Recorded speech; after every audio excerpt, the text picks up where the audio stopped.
नमस्कार दोस्तों। स्वागत है आपका हमारे चैनल पर। तो हमारी आज की कहानी है जिज्ञासा, अज्ञेय जी की कहानी। तो चलिए शुरू करते हैं। ईश्वर ने सृष्टि की। सब ओर निराकार शून्य था और अनंत आकाश में अंधकार छाया हुआ था। ईश्वर ने कहा प्रकाश हो और प्रकाश हो गया। उसके आलोक में ईश्वर ने असंख्य टुकड़े किए और प्रत्येक में एक एक तारा जड़ दिया। तब उसने सौर मंडल बनाया, पृथ्वी बनाई और उसे जान पड़ा कि उसकी रचना अच्छी है। तब उसने वनस्पति, पौधे, झाड़ झंखाड़, फल फूल, लता बेलें उगाई और उन पर मंडराने को भौरें और तितलियां, गाने को झींगुर भी बनाए। तब उसने पशु पक्षी भी बनाए और उसे जान पड़ा कि उसकी रचना अच्छी है, लेकिन उसे शांति ना हुई। तब उसने जीवन में वैचित्र्य लाने के लिए दिन और रात, आंधी पानी, बादल में, धूप छाह इत्यादि बनाए और फिर कीड़े मकोड़े, मकड़ी मच्छर, बर्रे बिच्छू और अंत में सांप भी बनाए। लेकिन फिर भी उसे संतोष नहीं हुआ। तब उसने ज्ञान का नेत्र खोलकर सुदूर भविष्य में देखा। अंधकार में पृथ्वी और सौर लोक पर छाई हुई प्राणहीन धुंध में कहीं एक हलचल। फिर उस हलचल में धीरे धीरे एक आकार, एक शरीर का, जिसमें असाधारण कुछ नहीं है लेकिन फिर भी सामर्थ्य है। एक आत्मा जो निर्मित होकर भी अपने आकार के भीतर बंधती नहीं, बढ़ती ही जाती है। एक प्राणी जो जितनी बार धूल को छूता है, नया ही होकर अधिक प्राणवान होकर उठ खड़ा होता है। ईश्वर ने जान लिया कि भविष्य का प्राणी यही मानव है। तब उसने पृथ्वी पर से धुंध को चीरकर एक मुट्ठी धूल उठाई और उसे अपने हृदय के पास ले जाकर उसमें अपनी विराट आत्मा की एक सांस फूंक दी। मानव की सृष्टि हो गई। ईश्वर ने कहा, जाओ, मेरी रचना के महाप्राण नायक, सृष्टि के अवतंस। लेकिन कृतित्व का सुख ईश्वर को तब भी नहीं प्राप्त हुआ। उसमें का कलाकार अतृप्त ही रह गया, क्योंकि पृथ्वी खड़ी रही, तारे खड़े रहे, सूर्य प्रकाशवान नहीं हुआ, क्योंकि उसकी किरणें बाहर फूट निकलने से रह गईं। उस विराट सुंदर विश्व में गति नहीं आई। दूर पड़ा हुआ आदिम सांप हंसता रहा। वह जानता था कि क्यों सृष्टि नहीं चलती, और वह इस ज्ञान को खूब संभाल कर अपनी गुंजलक में लपेटे बैठा हुआ था। एक बार फिर ईश्वर ने ज्ञान का नेत्र खोला और फिर मानव के 2 बूंद आंसू लेकर स्त्री की रचना की। मानव ने चुपचाप उसकी देन को स्वीकार कर लिया। संतुष्ट वह पहले ही था, अब संतोष द्विगुणित हो गया।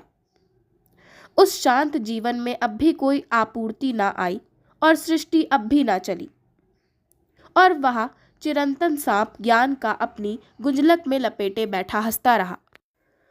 सांप ने कहा, मूर्ख, अपने जीवन से संतुष्ट मत हो।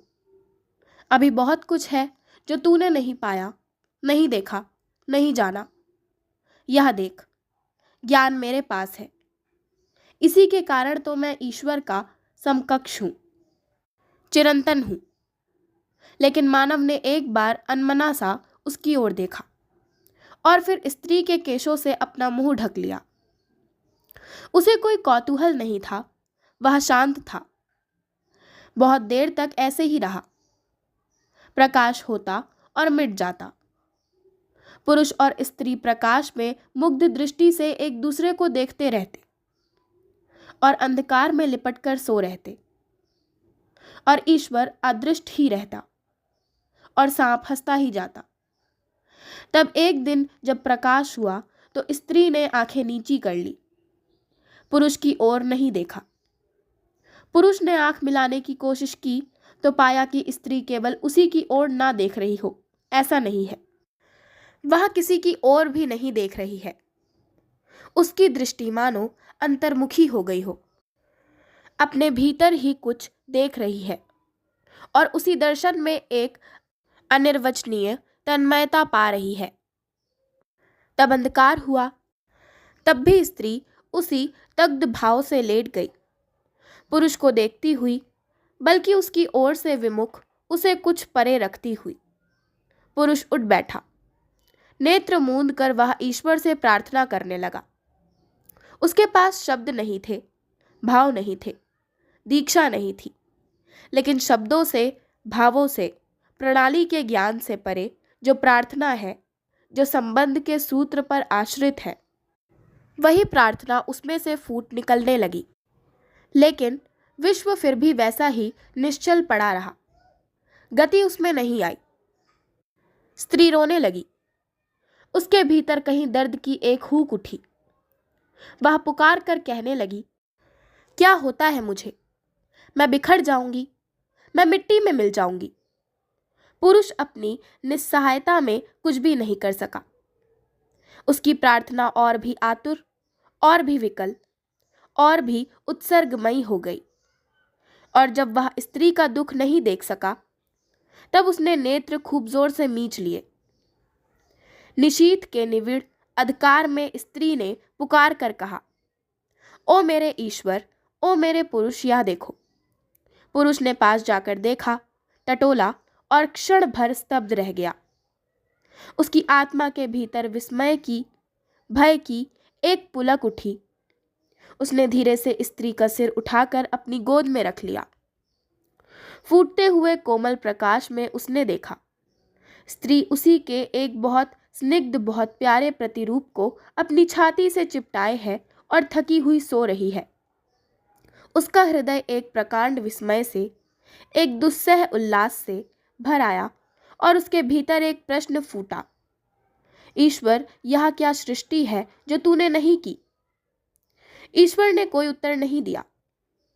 तब मानव ने सांप से पूछा, ओ ज्ञान के रक्षक सांप, बताओ यह क्या है जिसने मुझे तुम्हारा और ईश्वर का समकक्ष बना दिया है? एक श्रेष्ठता बताओ, मैं जानना चाहता हूं। उसके यह प्रश्न पूछते ही अनहोनी घटना घटी। पृथ्वी घूमने लगी, तारे दीप्त हो उठे, फिर सूर्य उदित हो आया और दीप्त हो उठा। बादल गरज उठे, बिजली तड़प उठी, विश्व चल पड़ा। सांप ने कहा, मैं हार गया। ईश्वर ने ज्ञान मुझसे छीन लिया और उसकी गुंजलक धीरे धीरे खुल गई। ईश्वर ने कहा, मेरी सृष्टि सफल हुई, लेकिन विजय मानव की है।